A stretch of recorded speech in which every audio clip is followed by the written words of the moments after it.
আমি এই road two July নিয়ে দু একটি কথা না বললেই নয়।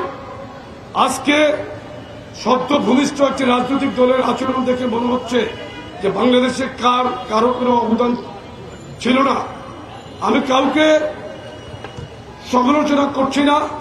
আমরা সমালোচনা করে সময় নষ্ট করে আমি কারো মনে বিরক্ত উদ্যোগ করতে চাই না। কিন্তু আমাদের এই আন্দোলন রোড টু জুলাইকে জুলাই গণঅভ্যুত্থানে রূপান্তরিত করার ক্ষেত্রে বিএনপির ভারপ্রাপ্ত চেয়ারম্যান জনাব তারেক রহমানের কি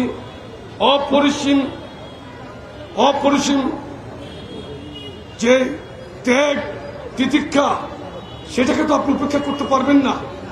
আমরা সরাসরি তার নেতৃত্বে কাজ করেছি, আমরা তার নির্দেশনায় কাজ করেছি। এখানে মাননীয় মহাসচিব স্যার আছেন, উনি নিজেই এই আন্দোলনের গুরুত্বপূর্ণ পয়েন্টে বিভিন্ন স্পটে গিয়ে উনি এই আন্দোলনকে ত্বরান্বিত করেছে। সুতরাং আপনারা কে কি বললেন আমরা সেটাতে যাব না। শুধু সাংবাদিক ভাইদের মাধ্যমে একটি কথা বলতে চাই, আপনারা আমাদের নেতৃবৃন্দ সম্পর্কে, সিনিয়র নেতৃবৃন্দ সম্পর্কে যে ভাষায় কথা বলছেন সেটা জুলাই স্পিরিটের সাথে কিন্তু যায় না।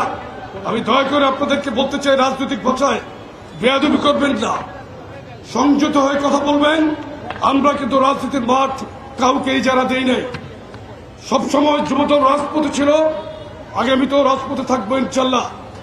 গণতন্ত্রের প্রধান যে দরজা, সেই দরজা উন্মুক্ত না হওয়া পর্যন্ত, অর্থাৎ মানুষের ভোটের অধিকারকে ফিরিয়ে না আনা পর্যন্ত আমরা রাজপথের মাঠ থেকে সরে যাব না।